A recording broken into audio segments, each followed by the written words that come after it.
Alors ce soir, je voulais partager avec vous un message sur un encouragement en fait à pouvoir prier pour les malades. Alors je ne sais pas qui parmi nous a déjà prié pour un malade. Est-ce qu'on peut lever la main simplement? Voilà, donc la plupart d'entre nous, on a eu l'occasion de prier pour un malade. Donc c'est sûr que pour beaucoup d'entre nous, c'est quelque chose qu'on a déjà fait. Et je vais aller dans Marc au chapitre 16 avec vous. Qu'on puisse être encouragé à le faire davantage. Marc chapitre 16, verset 15. Ce sont parmi les dernières paroles du Seigneur Jésus-Christ avant d'être enlevé au ciel. Il dit à ses disciples: « Allez dans le monde entier et prêchez la bonne nouvelle à toute la création. » Et au verset 18, la deuxième partie du verset, donc à ceux qui croiront, ils imposeront les mains aux malades et ceux-ci seront guéris. En parlant donc de ceux qui croiront, on peut lire le début du verset 17. Voici les signes qui accompagneront ceux qui auront cru. Il y en a plusieurs et le dernier signe qu'il donne ici, ils imposeront les mains aux malades et ceux-ci seront guéris. Alors il y a plusieurs façons d'apporter la guérison ou de prier pour un malade. Ici, on voit une des façons dont le Seigneur va parler pour la guérison de quelqu'un qui est malade. Et avant de parler des différents types de façons de prier pour un malade, simplement préciser que la prière pour les malades, c'est l'appel de tous ceux qui croient. Donc c'est l'essence, c'est ce qu'il nous faut, l'ingrédient nécessaire pour pouvoir apporter la guérison à quelqu'un qui est malade, c'est d'abord de croire. Il nous faut la foi. Et entre ce passage de Marc 16 et celui de l'épître de Jacques qui va dire: s'il y a un malade parmi vous, qu'il appelle les anciens de l'Église, et les anciens de l'Église pourront prier pour lui. On peut aussi, avec l'onction d'huile, prier pour un malade. Le Seigneur le relèvera s'il a péché, etc. Le dénominateur commun, c'est la foi. Jacques va dire: c'est la prière de la foi qui sauvera le malade. Donc c'est une histoire de foi, de croire que le Seigneur est capable de passer à travers nous pour guérir un malade. Personne par lui-même ne peut guérir un malade. Personne par ses propres forces ne peut guérir un malade. C'est seulement Jésus qui guérit. Et c'est seulement en son nom que nous pouvons guérir les malades. Donc personne parce qu'il est intelligent ou parce qu'il a beaucoup de connaissances bibliques ou parce qu'il sait bien prier peut prier pour un malade et apporter la guérison à ce malade. C'est seulement grâce à Jésus que les gens sont guéris. Alors ça enlève un poids sur nos épaules et ça enlève un fardeau sur nous parce que souvent quand on s'approche d'un malade ou qu'on voit un malade autour de nous qui a besoin d'une guérison, tout de suite on peut avoir un sentiment de peur parce qu'on ne sait pas comment faire, on a peur peut-être qu'il ne va pas être guéri et on se retrouve dans des situations à essayer de chercher nos mots dans la prière, à savoir quelles paroles je dois dire et arriver, voilà, on essaye, on est un peu en tâtonnant, essayant de prier pour le malade. On doit se rappeler d'abord que c'est Jésus qui guérit. Et c'est en son nom, et c'est par son nom, et c'est par son œuvre et par son sacrifice que le malade peut être guéri. Quelqu'un qui vient de recevoir le Seigneur Jésus-Christ, il y a une seconde, peut directement prier pour un malade et le malade être guéri. C'est une histoire de foi dans l'œuvre du Seigneur Jésus-Christ. Donc ce n'est pas notre œuvre, c'est d'abord son œuvre. Et donc Jésus dit: voici les miracles qui accompagneront ceux qui auront cru. Donc il s'agit déjà de croire dans le Seigneur Jésus-Christ pour notre salut, de croire en lui. Mais il dit: allez dans le monde entier et prêchez la bonne nouvelle à toute la création. Alors c'est vrai qu'on peut aller dans les rues et prier pour tout ce qui bouge, prier pour tous les malades, et c'est bien de prier pour les malades. ne faut pas oublier que c'est accompagné normalement de la prédication de la parole, et particulièrement la prédication de la croix. À la fin de cet évangile de Marc, il est écrit, ils s'en allèrent prêcher partout, le Seigneur travaillait avec eux et confirmait la parole par les signes qui l'accompagnaient. Qu'est-ce qu'ils ont été faire? Ils ont été prêcher. On peut le voir également dans Actes chapitre 8, au verset 5. Je vais le lire pour vous. Philippe descendit dans une ville de la Samarie, il y prêcha le Christ. Les foules d'un commun accord s'attachaient à ce que disait Philippe en apprenant et en voyant les miracles qu'il faisait, car des esprits impurs sortaient de beaucoup de démoniaques en criant d'une voix forte, et beaucoup de paralytiques et de boiteux furent guéris, et il y eut une grande joie dans cette ville. Alors, la semaine dernière, mercredi, on a eu l'évangéliste Pierre-Marc qui a partagé quelques témoignages de guérison, de miracles qui ont eu lieu lorsqu'il a prêché lors de sa dernière croisade d'évangélisation. Qu'est-ce qu'il a fait? C'est qu'il a prêché l'évangile. Il ne connaissait pas là où les personnes qui ont été guéries ce soir-là, mais il a prêché l'évangile, que Jésus-Christ sauve, que Jésus délivre, que Jésus guérit. Il a prêché avec la foi, en espérant que Dieu allait faire quelque chose et en croyant que le Seigneur allait guérir au milieu de la foule qui était là. Et qu'est-ce qui s'est passé? Eh bien, le Seigneur l'a fait. Le Seigneur a guéri. Maintenant, ce n'est pas tous les malades qui sont guéris. Tout le monde ne reçoit pas sa guérison toujours. Et je n'ai jamais rencontré une personne jusqu'ici qui a prié pour tous les malades qu'il avait rencontrés et tous ont été guéris. Je n'en ai pas rencontré. Et en fait, si une telle personne existait, eh bien, il faudrait qu'elle aille dans les hôpitaux de tout le Canada, etc., et qu'elle les vide, puisque tous les malades seraient guéris. Donc, c'est vrai qu'il y a l'œuvre de notre foi, il y a l'œuvre du Seigneur, et maintenant, notre focus doit d'abord être simplement sur notre obéissance à cette parole, j'allais dire recommandation, mais c'est plus qu'une recommandation, c'est un devoir, c'est un ordre que le Seigneur nous a donné de pouvoir apporter la guérison à ceux qui sont malades autour de nous. Maintenant, même si en priant pour les malades, tous ne sont pas guéris, cela ne doit pas nous arrêter, de la même manière que ce n'est pas parce que nous prêchons l'Évangile et que tous ne sont pas sauvés que nous allons nous arrêter. Il faut qu'on continue, et comme on a appris à marcher, eh bien on est tombé encore et encore, et finalement, petit à petit, on a marché de mieux en mieux, et on a couru. Eh bien, quelque part, c'est quand même un peu pareil avec la guérison. C'est un apprentissage. Même si la première personne pour laquelle tu pries peut être guérie, ça va quand même être un apprentissage. Parce qu'en fait, on grandit dans la prière de guérison, on va appeler le ministère un peu de guérison, dans le service de la guérison. C'est quelque chose dans lequel on grandit. On apprend toujours.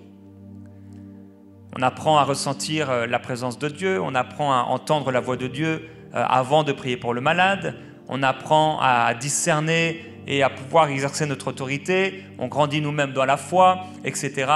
C'est vraiment un apprentissage. Donc, je veux t'encourager, si tu as un jour prié pour un malade et il ne s'est rien apparemment passé, à pouvoir continuer encore, parce que c'est vrai, il s'agit de ta foi, mais il s'agit surtout de l'œuvre du Seigneur Jésus-Christ. Donc, il ne faut pas qu'on regarde à la mesure de notre foi, parce que Jésus dit même un grain de moutarde. Une foi comme un grain de moutarde. Donc, même si tu as l'impression d'avoir la foi comme un grain de moutarde, peut-être la plus petite des graines, c'est suffisant. Parce que ta foi et ton grain de moutarde ne doivent pas s'appuyer sur toi, ta connaissance, ton expérience, ton intelligence, tes facultés, ton expérience spirituelle, le nombre de temps que tu passes à prier, à méditer la Bible, le nombre de versets que tu connais, etc., le nombre d'années depuis lesquelles tu es chrétien, mais ça doit s'appuyer sur l'œuvre du Seigneur et sur sa parole. Notre foi doit être que si nous prions pour le malade, il sera guéri. Maintenant, le résultat, c'est que même si tous ne sont pas guéris, eh bien, on a fait notre part. Bien sûr, on doit grandir dans la foi, mais on a fait notre part. Jésus dit dans Marc au chapitre 16, en parlant de ceux qui croient, donc ils vont prêcher la parole et ils vont imposer les mains sur les malades. Personnellement, je crois que c'est toujours bon de pouvoir parler du Seigneur Jésus lorsque on va prier pour un malade. C'est toujours mieux de précéder la prière pour le malade par quelques paroles simples où on présente l'Évangile. On peut annoncer simplement que le Seigneur Jésus-Christ est mort pour pardonner tes péchés, il est mort également pour guérir tes maladies et la Bible déclare que Dieu est celui qui te guérit de toutes tes maladies et si tu mets ta confiance en lui, le Seigneur veut te guérir et il a la puissance de te guérir et je peux prier pour toi maintenant. Et donc, simplement quelques paroles, quelques phrases, tu annonces simplement l'Évangile et l'œuvre du Seigneur Jésus-Christ. Comment prier pour un malade? Jésus dit dans Marc 16, ils imposeront les mains aux malades. Alors, par rapport à la guérison, il y a ceux qui sont dans des recettes parce que ça a marché une fois. Et donc, pour eux, c'est toujours malin. Je dois imposer les mains sur les malades. Donc, certains vont simplement imposer les mains sur les malades et disent non, il ne faut pas prier, tu ordonnes simplement la maladie, etc. Mais bon, ce n'est pas juste à 100% puisque Jacques, lui, nous dit qu'il faut prier pour le malade. On voit Jésus qui, parfois, va dire une parole deux fois, parfois, on le voit, en tout cas une fois, cracher par terre et faire de la boue avec son crachat, ce qui est très délicat d'ailleurs, l'appliquer sur les yeux de l'aveugle. En fait, il n'y a pas de recette, si ce n'est celle que le Saint-Esprit te donne à l'heure même. Et si le Saint-Esprit ne te donne pas à l'heure même une particularité, une façon de faire, un geste de foi, eh bien tu t'appuies simplement sur la parole et ce que tu ressens simplement au moment même. Il est possible que la plupart du temps, ou pendant un temps, tu ne ressentes rien de particulier, mais tu te retrouves devant ce malade, il a besoin d'une guérison, et tu vas simplement obéir à ce que le Seigneur t'a demandé. Alors, je prie que, à l'Église Plénitude, nous soyons tous et toutes des lumières allumées, et que si on rencontre des malades, eh bien qu'on puisse prier pour eux.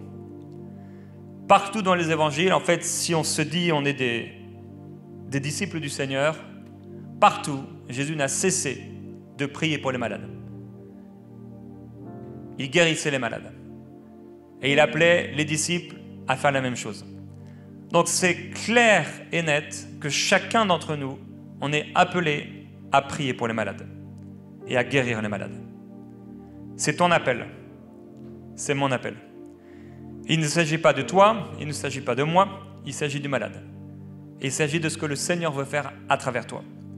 Que tu sentes ou pas quelque chose, le Seigneur veut guérir ce malade. Jésus dit, l'Esprit du Seigneur est sur moi parce qu'il m'a oint. Pour apporter, etc., il va la bonne nouvelle aux pauvres, libérer les captifs, rendre la vue aux aveugles.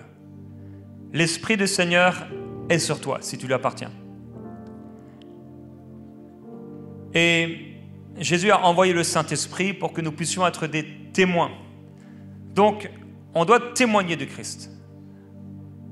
Je crois qu'avant de prier pour le malade, on va témoigner de Christ. On peut témoigner de ce qu'il a fait pour nous. On peut témoigner de l'œuvre de la croix. En tout cas, on doit parler de lui. Donc, Jésus dit, ils imposeront les mains sur les malades. Ça veut dire qu'une des façons de prier pour un malade, donc on a vu, c'est l'œuvre du Seigneur Jésus-Christ. Il faut qu'on soit dans la foi, qu'on croit. On ne s'appuie pas sur notre connaissance, etc. Il s'agit vraiment de son œuvre. On met notre foi en action, même si elle est petite comme un grain de moutarde. Il dit, ils imposeront les mains aux malades. Donc, une des façons de prier pour un malade, c'est d'imposer sa main. Donc, Jésus ne parle même pas de prière. Il s'agit simplement de poser sa main sur le malade. Donc, tu rencontres un malade. Ça peut être un chrétien, ça peut être quelqu'un qui ne connaît pas le Seigneur. Dans ce cas-là, tu lui parles du Seigneur Jésus-Christ en quelques mots, ou plus si tu as le temps, et s'il a le temps. S'il est malade, tu peux l'encourager, donc, le booster dans sa foi, que vraiment il puisse croire que le Seigneur va le faire. Maintenant, même s'il ne croit pas, entre guillemets, c'est pas trop grave si ta foi est suffisante. Et tu poses ta main sur lui. Et tu peux laisser ta main comme ça posée pendant quelques instants. Quand tu le fais, c'est un geste de foi. En fait, c'est un point de contact. Que ce soit avec l'huile, que ce soit avec les mouchoirs de Paul, que ce soit avec l'imposition des mains, c'est un geste de foi. Une obéissance à cette instruction du Seigneur. Donc tu peux, entre guillemets, prier pour un malade ou apporter ce ministère à un malade sans même dire un mot. Comment tu vas poser ta main?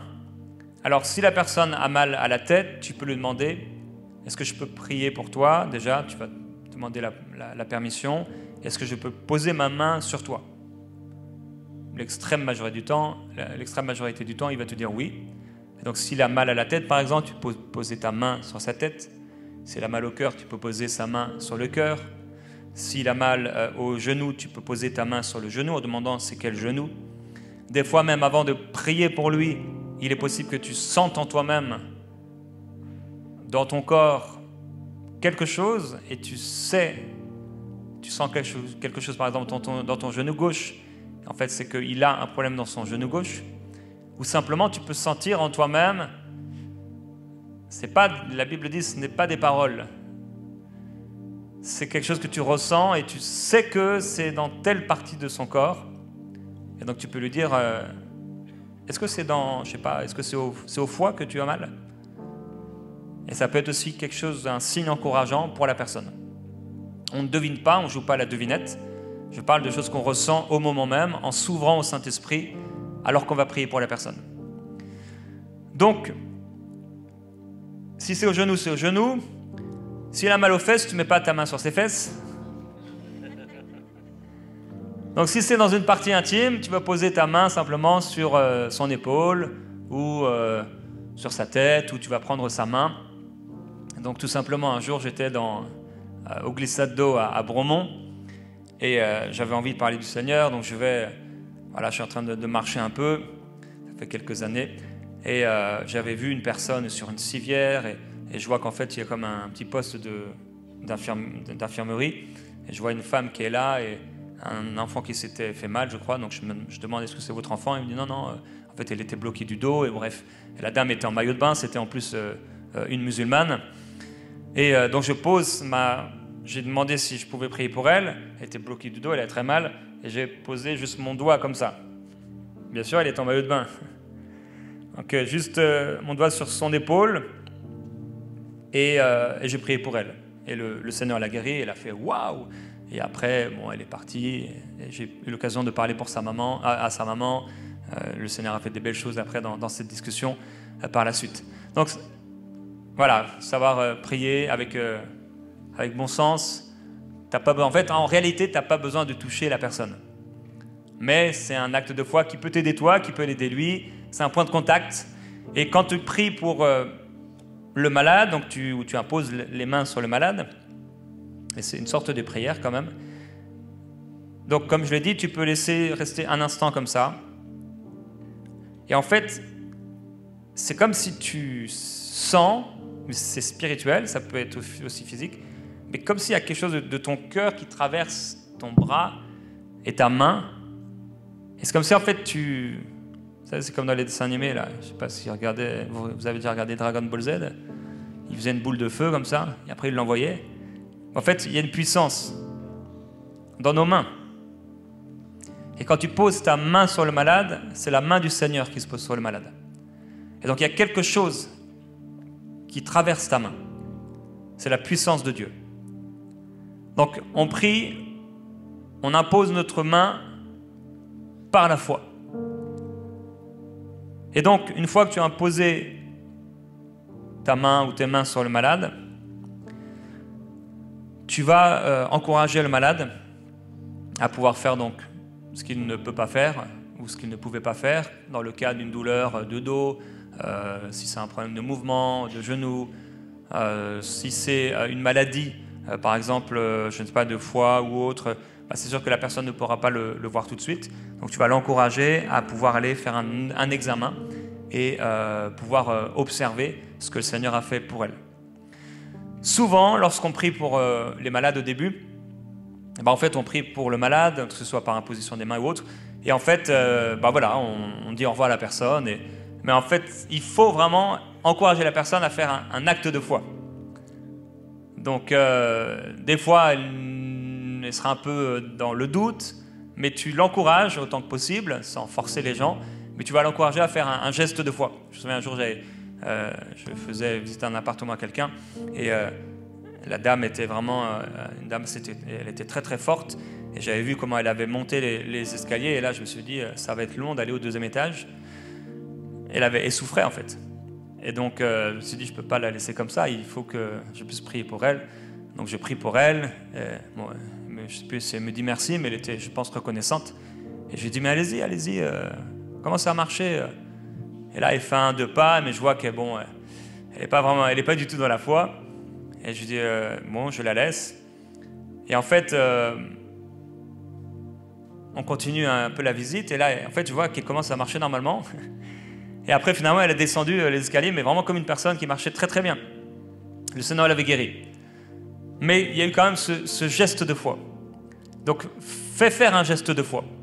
Un jour, je prie pour quelqu'un qui avait des gros problèmes de dos, et je ne sentais absolument rien. Ma foi, d'ailleurs, n'était pas très grande à ce moment-là. Et je lui dis, mais fais quelque chose, touche tes pieds. Et le voilà qui touche ses pieds, émerveillé de voir qu'il ne pouvait pas faire ce mouvement depuis très très longtemps, et le Seigneur l'avait guéri. Il n'a rien senti, je n'ai rien senti, mais le Seigneur l'a fait. Donc même si tu ne sens rien, même si la personne ne sent rien, fais-lui faire un geste de foi. Ce qui est important, c'est qu'après cette soirée,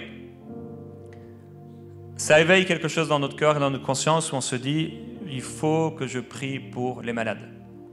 Je ne peux pas rester comme ça, à avoir un malade qui me parle, à être dans un magasin, à une caisse de magasin par exemple, et j'entends, comme par hasard, quelqu'un qui dit « Ah, j'ai mal ici » ou alors « Je n'arrive pas à dormir » ou etc. Ou on se retrouve dans une situation au travail et quelqu'un nous dit juste à ce moment-là ce qu'est là, il est malade, et nous on reste là sans rien faire. On ne peut plus se permettre de faire ça. Parce qu'on n'est pas une lumière qu'on cache sous le lit. Il faut qu'elle éclaire la maison. Si le sel perd sa saveur, avec quoi on va l'assaisonner? Et beaucoup de chrétiens ont perdu leur saveur parce qu'en fait, ils ne prient plus pour les gens. Souvent, on perd notre saveur, on perd notre ferveur, on perd notre zèle, on peut même perdre notre vie de prière parce qu'en fait, on est complètement inactif. Et c'est quand on prie pour les gens, quand on parle du Seigneur, que là, on se sent vivre et on est heureux, on est content, on est béni parce qu'on voit ce que le Seigneur fait à travers nous. Donc, il ne s'agit pas du nombre d'années depuis lequel tu es chrétien, il ne s'agit pas du nombre de versets que tu connais par cœur, il s'agit simplement, est-ce que tu crois en Jésus ou pas? Si tu crois en Jésus-Christ, que Jésus est dans ton cœur, eh bien, impose ta main sur le malade. Ça, c'est une façon de prier pour le malade. Une prière parce que quand même, quand tu le fais, tu n'es pas en train de faire juste un geste comme ça et tu ne penses à rien. Non, non, c'est une prière. Tu es en train de te connecter au Seigneur et c'est lui qui guérit, c'est lui qui le fait. Même si Jésus dit guérissez les malades, en réalité, c'est lui qui le fait. Parce que s'il ne le fait pas, il ne se passe rien. L'apôtre Jacques, lui, il va dire donc la prière de la foi sauvera le malade. Donc on peut aussi prier donc, avec des mots et des paroles pour un malade. Dans ce cas-là, c'est important, bon, il y aurait beaucoup à dire sur la prière pour les malades, mais je partage quelques petites choses ce soir, juste peut-être pour nous rafraîchir aussi et nous encourager. La prière pour le malade, ce n'est pas une histoire de mots. Ce n'est pas parce que tu sais bien prier.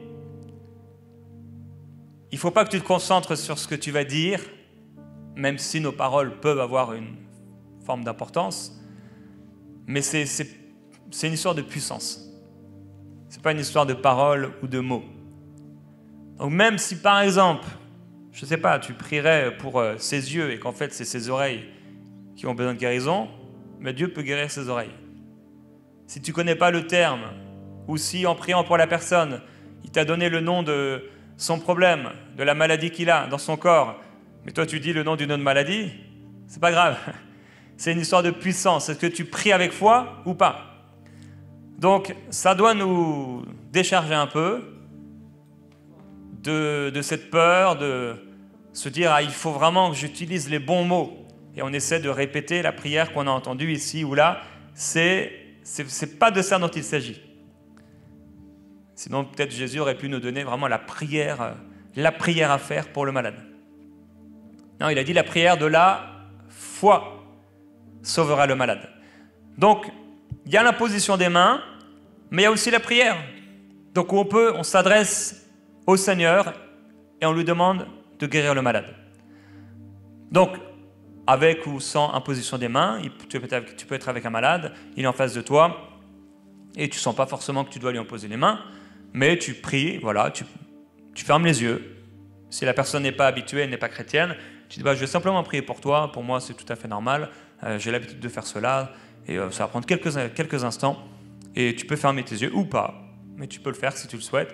Et donc tu fermes tes yeux et tu demandes, Seigneur, je te demande s'il te plaît de guérir ce malade, que ta présence descende sur lui, bref, et tu te laisses inspirer dans la prière pour que le Seigneur le fasse. Et de la même façon, tu vas encore lui faire un geste de foi, etc. Ça, c'est la prière pour le malade. Donc tu vas prier simplement que le Seigneur puisse le faire, puisse le toucher, puisse le guérir, etc. Et tu te laisses inspirer par la prière. Tu peux aussi prier avec de l'huile. Alors on le retrouve un peu dans le Nouveau Testament, également dans l'Ancien Testament. Là encore, c'est un point de contact. Personnellement, c'est très rare, mais il m'est arrivé quelquefois de sentir en moi-même que je devais prier avec de l'huile. Alors encore, c'est pas les mots qui sont importants, mais c'est la prière de la foi. C'est pas le type d'huile que tu utilises. Que tu utilises de l'huile de, je sais pas, l'huile de... Ouais, l'huile d'olive, ouais. Ou l'huile de Jérusalem, c'est pareil. Il n'y a pas plus d'onction si elle vient de Jérusalem. C'est la même chose. Donc, prier avec de l'huile. Tu peux prier avec de l'huile. Donc, qu'est-ce que tu fais? Tu prends un peu d'huile. Moi, je le mets sur le bout de mes doigts, de mes pouces, parce que ce n'est pas non plus une histoire de quantité. Ne mets pas 1 litre sur la personne. Sauf si tu es poussé à le faire. Un jour, Audrey Mac, peut-être je vous l'ai déjà raconté, elle est elle est en train de prier pour beaucoup de gens. Et il y a un monsieur qui a des verres de lunettes très épais. Et là, elle fait enlever les lunettes du monsieur et lui crache dans les yeux. Parce qu'elle a senti que c'est ce qu'il fallait faire. Elle n'a pas eu de vision, elle n'a pas eu une parole audible. Elle était animée dans la foi et elle lui crache dans les yeux. Et je crois que ce soir-là, elle l'a fait pour 2-3 personnes. Alors les 2-3 personnes sont guéries de leurs yeux, mais lui, rien du tout. Et alors les gens sont un peu choqués et tout ça. Et finalement, le soir, en rentrant à la maison, eh bien, il est entièrement guéri de ses yeux. Et donc il retourne à la réunion, le lendemain, il témoigne, etc. Le Seigneur l'a guéri. Donc, bon, si le Seigneur te dit de verser 1 litre d'huile, il n'y a pas de problème. Mais là encore, c'est juste un point de contact. Mais c'est aussi un point d'obéissance. Je me souviens un jour, cette expérience malheureuse, j'étais dans une église à Montréal, je prêche, et... est-ce que je prêchais? En tout cas, j'étais assis à ma place, donc je ne sais pas si c'est moi qui prêchais, mais peut-être que j'avais terminé le temps de ministère, je ne sais plus. En tout cas, je vois une personne s'avancer, et je la vois sur le devant, en fait, il y avait une petite file de prière, et là, j'entends en moi-même qu'il faut que je pose ma main sur son genou droit. Et là, je dis, ouais, mais imagine, c'est pas le genou droit et tout ça. Je mets ma main, je commande à la douleur de partir et c'est pas le genou droit. Et finalement, je prie d'une manière un peu, voilà. Et quand je la vois repartir, eh bien, je la vois repartir et en fait, c'était vraiment son genou droit, je ne sais plus si c'était le droit ou le gauche, qui lui faisait mal. Mais c'était trop tard, j'étais passé à côté de ce que Dieu voulait faire. Donc, des fois, le Seigneur va te donner une parole particulière. C'est notre façon avec laquelle le Seigneur peut passer. Il te donne une parole particulière avant même de savoir c'est quoi le problème de la personne. Bon, je l'ai dit un peu tout à l'heure. Et en fait, c'est le Seigneur, c'est pas qu'il teste ta foi, mais il veut que tu marches par la foi. Donc, il te donne un élément, et si tu ne le fais pas, eh bien, la personne ne sera pas guérie. Pourquoi, comment le Seigneur est Dieu, il agit comme ça, de manière souveraine parfois, et il veut simplement qu'on soit dans la foi quand on le fait. Et des fois, ça peut être des choses étonnantes. Bon, je parlais de Audrey Mac. Revenant sur l'huile, donc voilà, tu prends de l'huile et tu mets ton pouce sur son front, par exemple, et là, à ce moment-là, tu vas prier de la même façon que tout à l'heure, simplement. Donc, ce n'est pas le type d'huile ou le nombre de minutes pour lequel tu pries. C'est pour ça qu'on peut aussi prier courtement. On peut prier courtement pour un malade. On n'a pas besoin de prier pendant 10 minutes en imaginant qu'à force de paroles, on sera exaucé. Il suffit d'une parole de foi. On voit d'ailleurs dans les évangiles beaucoup le Seigneur Jésus qui disait des phrases courtes, des paroles très courtes, ou des gestes aussi très courts. Donc des choses assez simples qu'il donnait, qu'il disait. Donc, on peut apporter la guérison à un malade par l'imposition des mains. On peut prier pour le malade, tout simplement. On peut mettre de l'huile sur un malade. On pourrait, pourquoi pas, prier pour un objet si le malade n'est pas avec nous. Donc la personne demande de prier pour elle. Tu peux prier pour un objet et que cet objet touche ce malade. Bon, ça, c'est dans des circonstances où vraiment, des circonstances particulières. C'est ce qu'on faisait avec l'apôtre Paul, donc avec des mouchoirs. Et ce n'est pas quelque chose de magique. Encore là, c'est juste un point de contact et d'encouragement pour la personne. Ce n'est pas une règle générale. Voilà, il faut le faire en étant certainement conduit par l'Esprit. Tu peux recevoir une parole particulière du Seigneur pour prier pour la personne. Et là, tu es dans le domaine de la foi. Ça peut être très étonnant. Et le Seigneur t'amène, tu es dans un magasin par exemple, et comme tu es vigilant spirituellement, tu as envie de prier pour les malades, tu croises quelqu'un et là, pouf, en croisant ses yeux, tu entends comme une parole, mais tu ne l'entends pas audiblement, tu peux. Et la plupart du temps, tu sens quelque chose. Par exemple, problème de psychiatrie ou tomber d'un vélo. Tu entends un truc comme ça. Qu'est-ce qu'on va faire? Si on a de la saveur, on va voir la personne et on va dire excusez-moi de vous arranger. Est-ce que vous ou peut-être quelqu'un que vous connaissez, vous êtes tombé d'un vélo et c'est là qu'en fait que la vie chrétienne devient encore plus intéressante. C'est là qu'on va entrer dans l'extraordinaire. Parce qu'on va voir que ce qu'on a reçu, c'est vrai, c'est réel. Et de plus en plus. Et même si, parfois, certains, ils peuvent se tromper, c'est pas grave. Parce qu'au moins, tu as fait un pas de foi. T'es Pierre, t'es le seul qui est sorti de la barque. Les autres peuvent se moquer, mais au moins, toi, t'es sorti de la barque. Et tu as mis un pied dans quelque chose que tu ne connaissais pas. Tu t'es peut-être trompé. Parfois aussi, il est possible que la personne te mente, parce que ça arrive. La personne te ment. Des fois, il y a des cœurs un peu particuliers. Vous êtes sûr? Vous êtes sûr? Je suis désolé. Là, vous pouvez dire, c'est parce qu'en fait, en vous croisant, j'ai eu cette impression que vous étiez tombé d'un vélo. Vous savez, moi, je suis chrétien, je prie pour les malades. Est-ce que vous avez besoin de guérison? Voilà. Vous ne partez pas comme si vous aviez perdu, mais vous retournez vous continuez la discussion, en fait. Et vous ouvrez une porte. Donc même si vous avez mal commencé, entre guillemets, ce n'est pas grave. Vous êtes sûr de vous, surtout sûr du Seigneur, et vous en profitez pour pouvoir prier pour la personne. Donc, beaucoup de façons de prier pour les gens.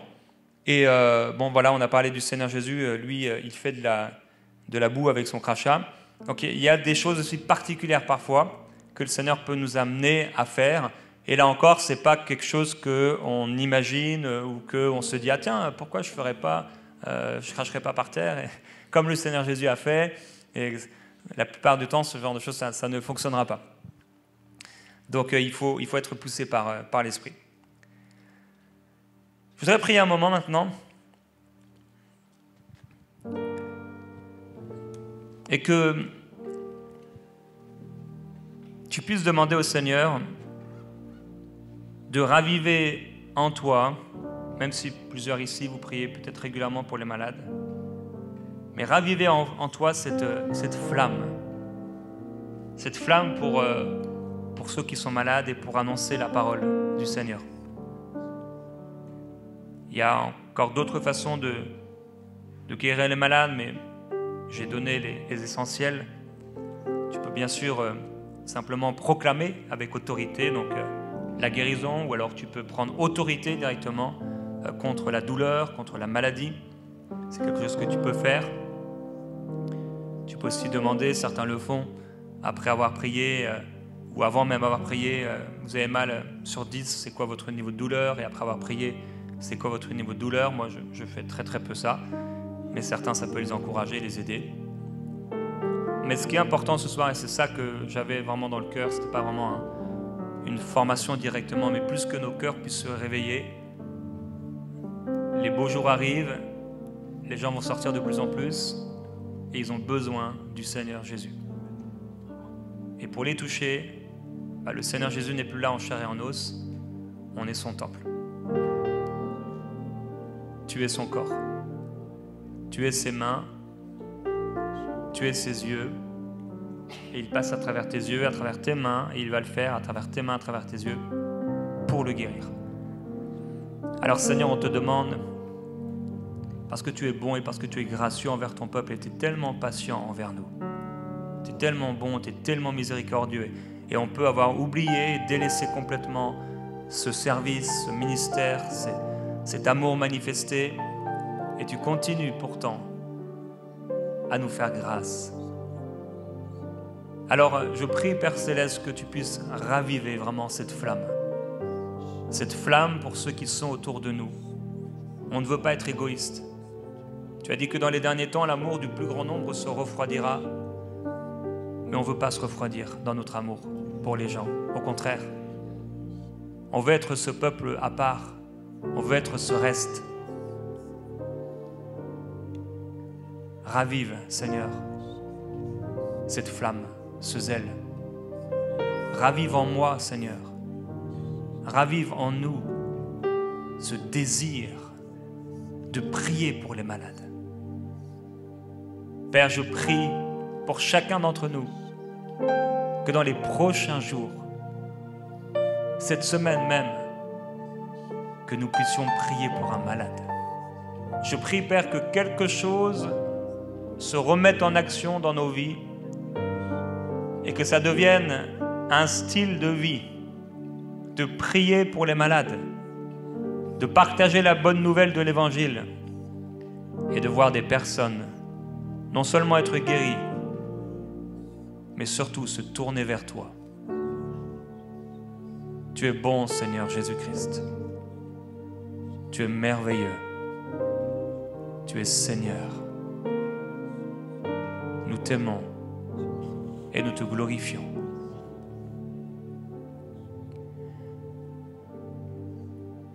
Alors je terminais cette soirée simplement en demandant s'il y a ici, au milieu de nous, des personnes qui sont malades. Et si tu veux recevoir la prière, peut-être venir ici sur le devant. On veut prier rapidement pour ceux qui souffrent au milieu de nous.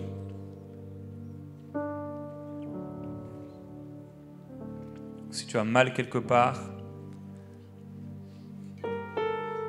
même si ça fait quelques jours seulement ou ça fait très longtemps,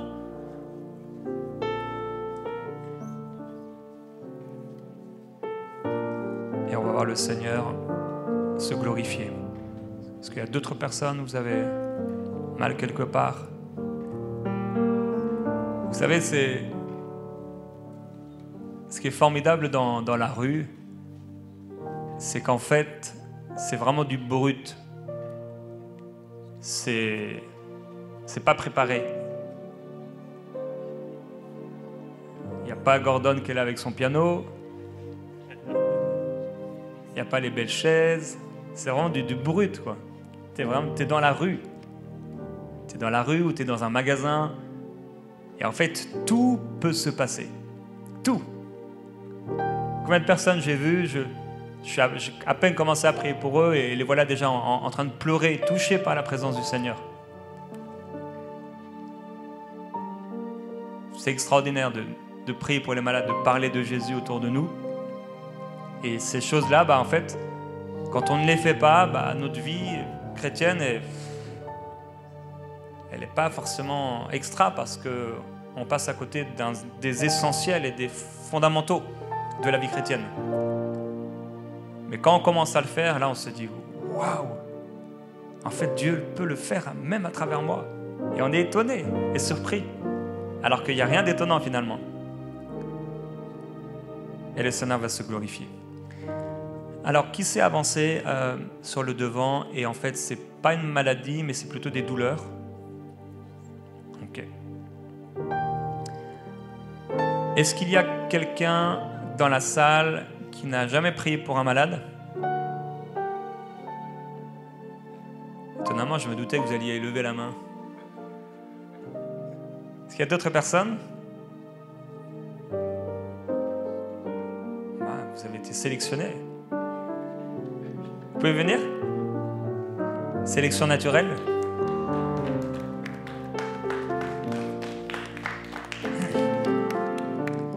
C'est un couple qui ont reçu le Seigneur il y a quelques semaines et vraiment de belles conversions, de belles choses. Alors,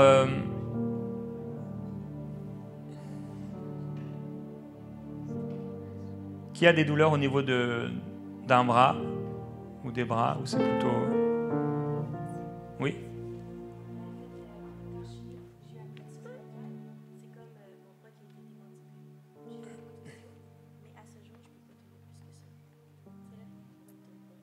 D'accord. Donc tu veux dire...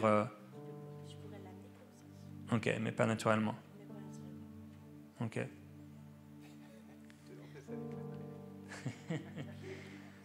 On va prier. On va prier ensemble. Hein. Comment ça t'appelle? Cassandra. Cassandra. Ok. Tu peux simplement poser ta main sur elle. Voilà. Tu vas rien dire, ça va être encore mieux. Souvent, quand je dis rien, entre guillemets, je remercie le Seigneur, moi personnellement. Seigneur, je te remercie de ce que tu fais.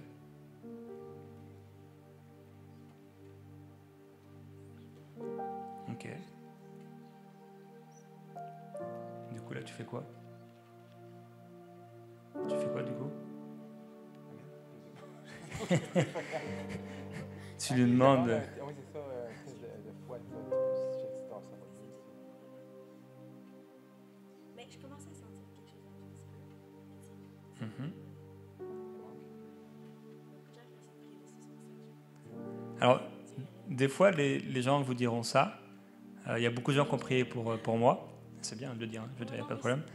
Mais ça ne fait rien, en fait. Là, à ce moment-là, vous n'avez rien entendu. Moi, c'est ce que je fais. Mais c'est très bien de l'avoir dit. Et tu peux remettre...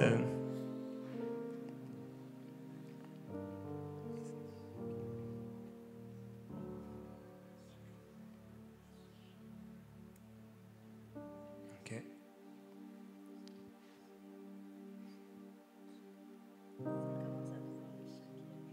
Tu sens quoi? Ok. Alors ça, je ne l'ai pas dit, bon, plusieurs vous l'avez déjà expérimenté, on le sait, mais c'est quand même bon de le rappeler. Parfois, les gens vont sentir quelque chose. Donc fourmillement, engourdissement, froid, chaud, c'est des choses où vous-même, vous pouvez sentir. Moi, c'est plus les gens en général qui ressentent. Moi, c'est plus rare que moi, je ressens. Moi, je ressens quelque chose, mais c'est pas une fourmillement ou un truc comme ça. Alléluia. Seigneur, merci de ce que tu fais. te glorifie, Seigneur. Et nous déclarons la guérison dans ce bras au nom de Jésus-Christ. Au nom du Seigneur. Donc une façon de prier également pour la guérison de quelqu'un, c'est de commander à la douleur de quitter. Donc quand tu le fais, c'est vraiment... donc tu n'es pas content avec la douleur, avec la maladie, donc tu le fais avec autorité, pas besoin de crier, mais tu te fâches. Tu prends ton autorité et tu te fâches. Alors au nom du Seigneur Jésus-Christ, nous ordonnons dans toute douleur de quitter ce bras. Au nom de Jésus-Christ. Maintenant. Au nom de Jésus. Parfois aussi c'est des esprits. Ouais, moi, c'est des esprits. C'est des esprits qui empêchent la personne, qui empêchent la personne de faire quelque chose, etc. À un moment, Jésus va chasser un démon. Ensuite, il est dit, il guérit le malade. Ça a commencé quand? À ma naissance, puis mon père, la première chose qu'il a déclaré, c'est Arc, c'est mort. Puis il y a beaucoup de choses qui ont fait par cette porte-là. Puis quand je reçois la délivrance, je les sens passer de mon cou dans mon bras, puis ensuite ils peuvent sortir de mon cou. Ok. Puis le Seigneur m'avait déjà réalisé que par la blessure, tu sais, ça avait comme. C'était une porte. Mhm. Puis j'essaie de la guérir, j'essaie d'avoir la délivrance. C'est juste, c'est ça. Ok. J'y crois, je crois de la foi. Mhm. Ça allait en son temps. Ok. Fait que je reste avec ça. Ok. Au nom du Seigneur Jésus-Christ, maintenant, esprit impur qui est entré à sa naissance, quel que soit ton nom, je te l'ordonne maintenant. Au nom de Jésus-Christ. Dors! Sors maintenant! Au nom de Jésus. Dors! Sors d'elle, c'est terminé. Ton œuvre est terminée. Elle est libérée. Maintenant même. Maintenant même. C'est fini.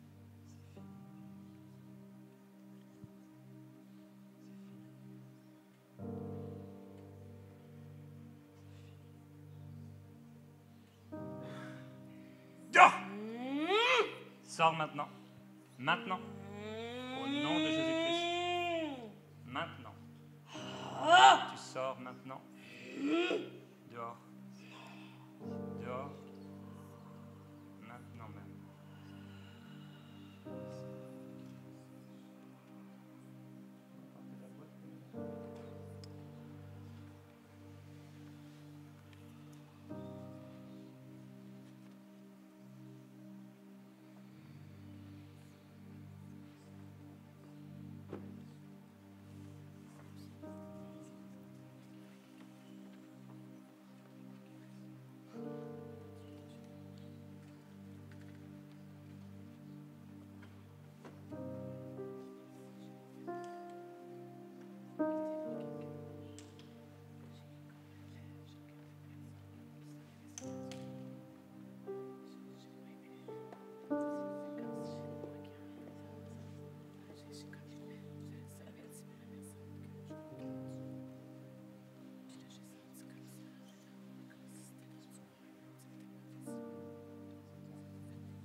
jour, je suis dans la rue.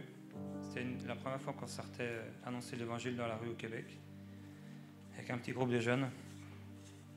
Et on voit un monsieur, merci. On voit un monsieur qui est en train de gueuler, je ne sais pas comment on dit, mais contre une voiture. Et donc je commence à lui parler, et en fait c'est un fou. Il s'est échappé, je crois, échappé d'un endroit où il était. Et là, donc, je commence à lui parler, il est vraiment pas là, et très bizarre avec une casquette. Là, tu peux vraiment faire ce que tu peux pas faire parce que c'est fini. Et à un moment, il n'arrive pas en fait, il est vraiment un fou quoi. Et là, le démon parle, je sais pas quoi. Et je sens moi-même qu'il est prêt à recevoir le Seigneur, mais il arrive, je sais plus s'il arrive à dire une prière ou quoi. Et je lui dis, mets ta main dans ma main. Et je sais que quand il va mettre sa main dans ma main, ça va être bon. Et donc petit à petit, il avance sa main comme ça. Au bout d'un moment, il met sa main dans ma main. Et là, pouf. Là, il regarde autour de lui. Il dit, mais je suis où? Ses yeux, son visage, c'était plus la même personne. Tout de suite, il enlève sa casquette. Tu as l'impression que c'était un autre homme. En un instant, il était libéré. Et là, moi-même, j'étais étonné de voir son visage tellement différent. Je fais waouh! Et donc là, on commence à discuter un peu ensemble. Et tout à coup, je ne sais plus s'il a remis sa casquette. Non. Tout à coup, pouf, il revient comme il était auparavant. Il remet sa casquette. Et à cette époque, j'étais pas habitué. Donc, je suis un peu décontenancé. Et là, je ne sais pas trop quoi faire. Et là, tout de suite, il commence à marcher et à me dire, je ne sais plus ce qu'il m'a dit, je vais tuer des gens ce soir, je ne sais pas trop quoi. Et en fait, il est parti comme ça. Et je suis parti, je dis, oh. Et après, moi, j'ai compris par la suite. J'aurais dû prendre autorité simplement, et voilà. Et des fois, pour les malades, c'est un peu la même chose. On prie pour un malade. D'ailleurs, nous-mêmes, quand on reçoit les guérisons, on peut prier pour nous. Et beaucoup de personnes, en fait, disent, mais je n'ai pas été guéri. Parce qu'en fait, ils voient qu'ils ont encore les symptômes. Mais le symptôme, ce n'est pas la maladie. Si on a prié, c'est comme le baptême du Saint-Esprit. Si on a prié pour que tu reçoives le baptême du Saint-Esprit, tu as été baptisé du Saint-Esprit. Jésus n'a pas dit que ça allait tout de suite. Il a dit, tu le verras s'accomplir. Donc, le verra, ça veut dire dans la seconde, ou ça peut être dans la minute, ça peut être dans l'heure, ça peut être dans le jour ou la semaine qui suit. Donc, si on prie pour vous alors que vous êtes malade et que vous ressentez encore quelque chose, ne croyez pas que vous n'avez pas été guéri. Parce qu'en fait, vous avez prié pour être guéri. Vous avez reçu la guérison. Et c'est tellement souvent là que ça se passe. Où il y a des gens qui reviennent parfois, même dans des églises, et disent « Oh, c'est des faussaires, etc. » En fait, ils ont reçu leur guérison, mais ils ne l'ont pas gardée. Donc il s'agit de garder la guérison. Et c'est pareil par rapport à la délivrance. Dans la délivrance, ça peut se passer dans la rue. Ça va? Ça commence, je le sens que ça s'en vient. J'ai déjà perdu cette guérison-là par un mensonge que j'ai accepté. Fait que j'ai toujours dit à Dieu, la prochaine fois, je sais qu'on va avoir Dieu aussi. Je ne laisserai pas les mensonges arriver. Là, elle est là. Puis le roi est en train de... Amen. Qui avait des douleurs aussi? Continue, hein? Tu veux dire? Qui? Ok.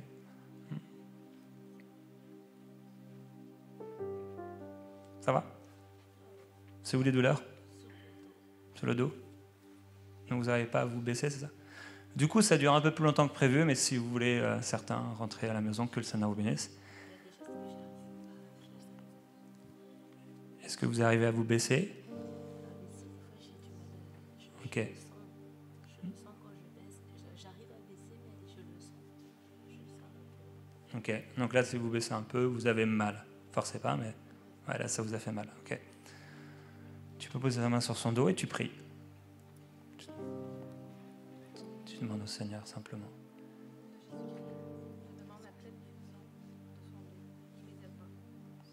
Au nom de Jésus. Amen. Amen.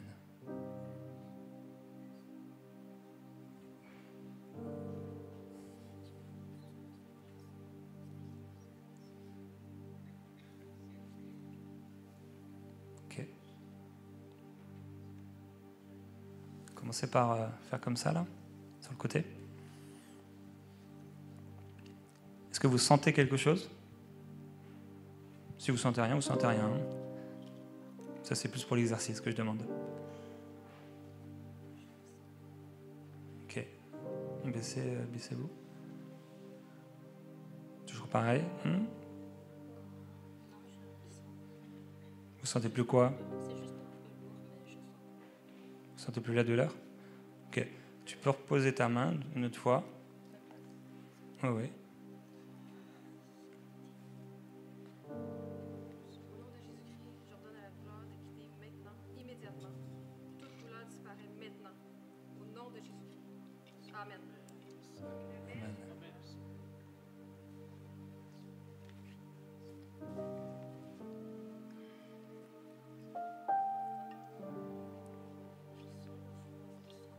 Du froid? Ok.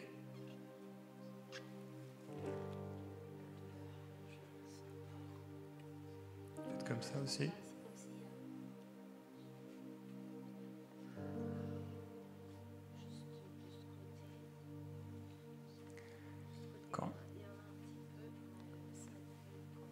Quand vous demandez à la personne de constater, elle doit constater la guérison. Pas là où elle a encore mal. Parce qu'en fait, s'il se fixe sur là où elle a encore mal, ça peut être des fois décourageant, mais c'est se fixer en fait sur la guérison. Donc ce qui se passe en fait de positif. Touchez vos pieds encore. Vous êtes souple, hein? Moi, je le suis un peu plus, mais... Ah ouais, non, quand même, on est... Ça va? Est-ce qu'il y a des douleurs un peu ou pas du tout ou c'est... Sortez plus la douleur? Ouais, ça c'est normal. Mais c'est une lourdeur que vous aviez avant ou c'est une lourdeur... Ok, mais la lourdeur, c'est comme la lourdeur que vous aviez aujourd'hui ou hier ou c'est un autre type de lourdeur? Ok. Merci Seigneur. Vous avez reçu? Amen. Gloire à Dieu. Merci Seigneur. Toi, tu avais mal où? Lequel?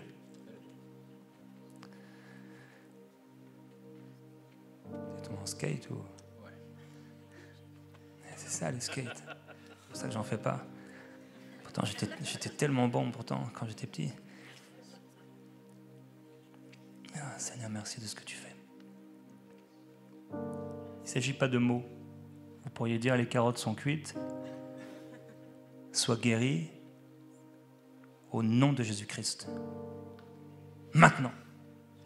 Et des fois, vous pouvez sentir comme un geste de foi, c'est-à-dire qu'il a mal. C'est-à-dire que je peux lui faire mal si je ne fais pas ce qu'il faut. Mais en fait, t'es dans la foi. Que le Seigneur le fait. Tu sais que le Seigneur le fait.